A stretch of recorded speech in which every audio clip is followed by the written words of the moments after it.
Nasib pahit menimpa EA, seorang perawat asal Kota Bogor. Dirinya menjadi korban pemerkosaan oleh seorang pengemudi taksi online.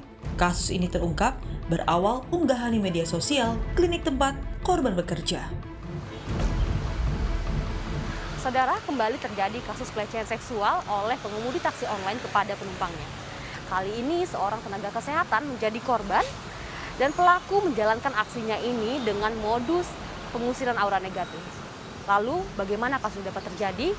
Untuk mengetahuinya, mari ikuti telusuran kami. Kepada polisi, pelaku mengaku sengaja memperdaya korban.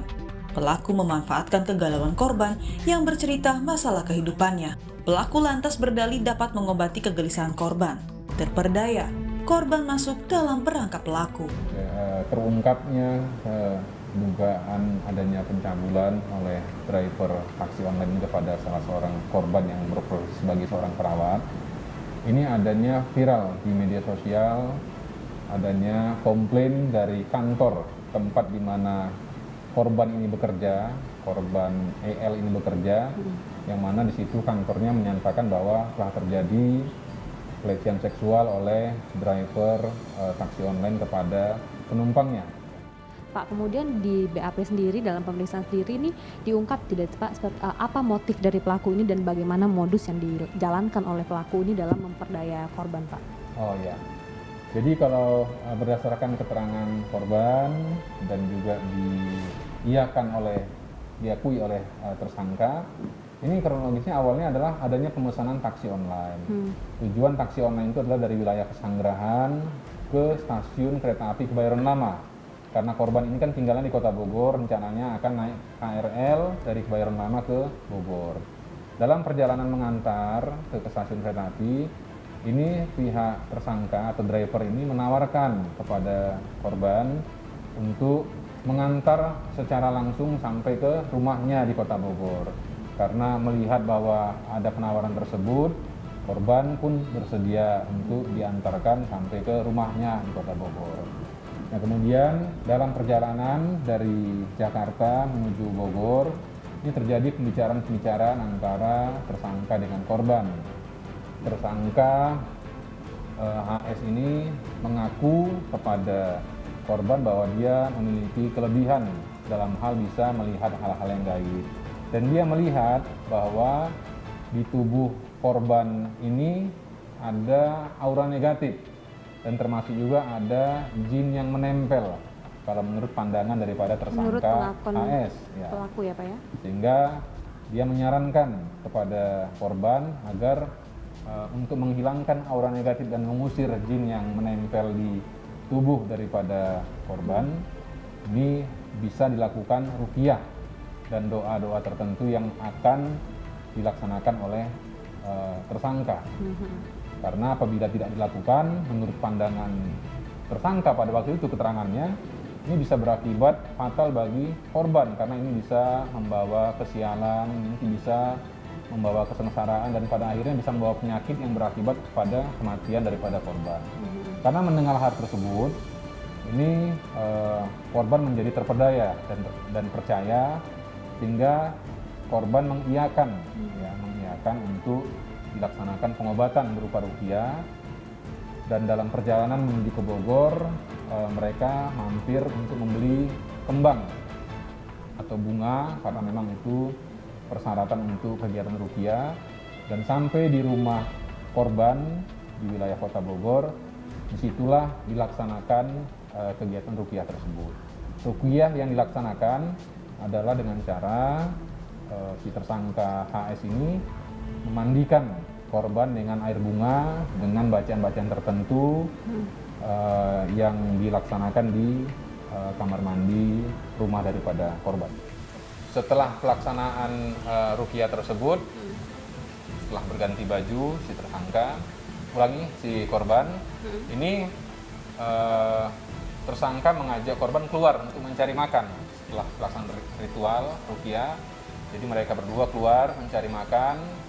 Dan setelah makan malam, pada waktu perjalanan ini di wilayah areal Kota Bogor ya. Bogor ya. Pada waktu akan selesai makan dan akan kembali ke rumah, mengantarkan ke rumah daripada korban. Disitulah terjadi kejadian pencabulan.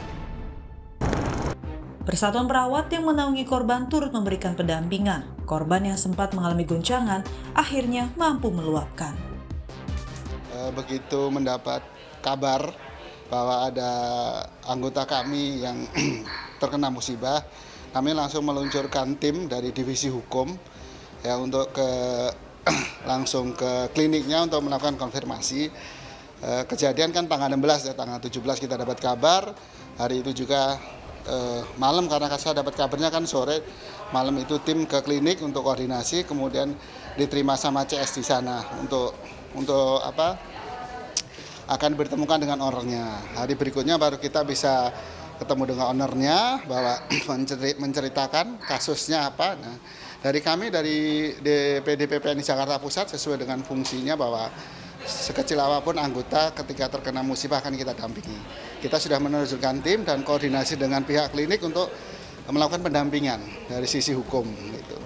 Ya, karena kliniknya kebetulan kooperatif dan juga menyediakan pengacara, dari kami dari DPD mendukung, dan sampai saat ini kita juga terus memantau kasusnya ya. Artinya walaupun sudah beralih ke Bogor, kita juga sudah koordinasi dengan DPD Kabupaten Bogor, DPD PPNI.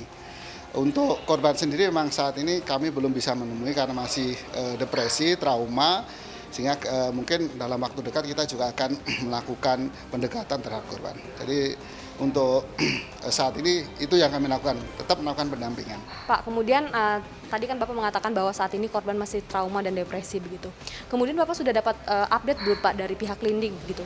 Seperti apa sih kondisi korban saat ini gitu? Apakah sudah kembali bekerja gitu? Atau masih dalam proses pemulihan gitu? Iya, terima kasih. Jadi kami selalu update kondisi korban kerjasama dengan klinik. Klinik kemarin menyampaikan dengan mohon maaf, awalnya kasus kejadian di Bogor kan, ketika dilaporkan di Bogor ditolak, kemudian dilaporkan untuk diarahkan ke Jakarta Selatan. Ternyata 2 hari kemudian sama Polda Metro Jakarta Selatan untuk dialihkan ke Bogor. Itu yang membuat sedikit saya dapat laporan dari klinik membuat psikisnya down.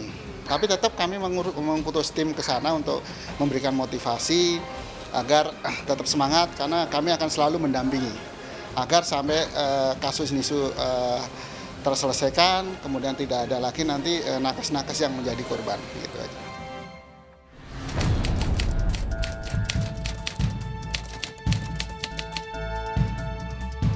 Saya sebagai perempuan sangat khawatir sekali ya, karena seharusnya driver itu bisa memberikan rasa aman untuk penumpangnya.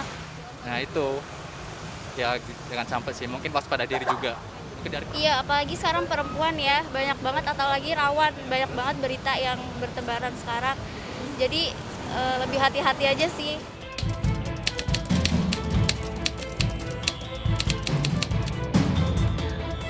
Jangan sampai pesan mobil atau ojek online lainnya di luar jam yang ditentukan gitu. Maksudnya jangan lewat dari jam 9 misal ya gitu. Mungkin banyak dari kita kurang tahu itu sih, masalah tombol darurat dari aplikasi Gojeknya sendiri sih. Mungkin itu sih yang perlu lebih difamiliarkan ke masyarakat sih, Mbak. Pertama mungkin kita harus lihat dari cross check ya, kalau sama nggak, iya betul, sama atau tidak.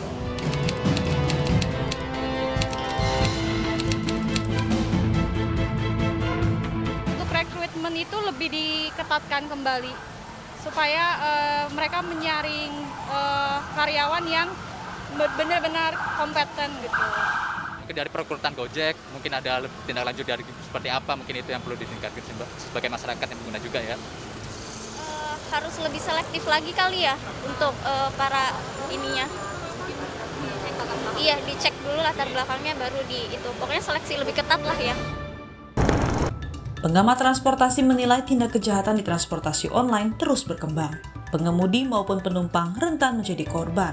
Pengamat menilai penyedia jasa layanan dapat membenahi sistem keamanan.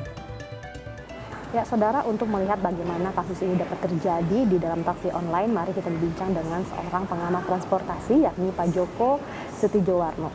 Kita ungkap nih Pak, maksudnya kan kasus seperti ini kan sudah beberapa kali terjadi begitu Pak, kasus kriminalitas di taksi online begitu. Kemarin juga sempat ada kasus perampokan, bahkan pembunuhan begitu Pak. Jadi memang kasus kriminalitas di taksi online ini beberapa kali terjadi. Apa yang sebenarnya perlu kita tingkatkan begitu Pak? Apakah regulasinya atau apa Pak? Ya sebenarnya kejadian seperti ini tuh saya sudah prediksi sejak awal munculnya taksi online. Bukan saya anti online loh ya, enggak. Cuman ketika muncul taksi online ini memunculkan entitas baru. Ya. Kalau ada kejadian seperti ini, pemerintah mau nuntut siapa? Beda halnya kalau itu taksi reguler, ya dia operator. Nah ini kalau ditanya pada perusahaan itu, mereka tuh aplikator, nggak bisa apa-apa pemerintah. Ya, pemerintah dengan bukan makin banyak tetap terjadi seperti ini kan membuat konsumen menjadi ketakutan. Coba aja tanya yang wanita kalau malam hari online mau nggak mikir-mikir sekarang. Ya, bukan masalah murahnya tapi keselamatannya tidak terjamin tadi. Meskipun katakanlah aplikator bilang kami punya alat itu, kalau sudah kejadian apa tanggung jawabnya dia? Kalau sebagai operator ya tentunya mereka tanggung jawab. Lihat aja operator taksi ya yang ada ini tinggal sisa aja, tinggal 1-2 aja ya. Mereka tuh rutin ada pembinaan terhadap supir. Karena apa? Mereka ada hubungan batin gitu kan, nggak sekadar uang aja. Kalau aplikator dia kamu butuh saya, ya, apakah sudah nggak putus hubungan, kamu kan mitra saya, jadi saya nggak wajib melakukan pembinaan. Jadi hubungan ketenaga kerjanya tidak ada di situ, itu kelemahannya.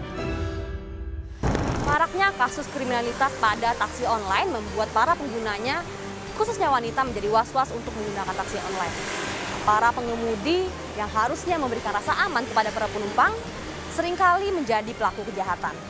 Dan saat ini, oknum pengemudi pelaku kejahatan seksual kepada seorang nakes sudah diamankan oleh pihak kepolisian. Pelaku akan dituntut dengan pasal pencabulan yang mana akan dituntut dengan hukuman maksimal 9 tahun penjara. Rizka Ananda, Sultoni, Kompas TV, Bogor.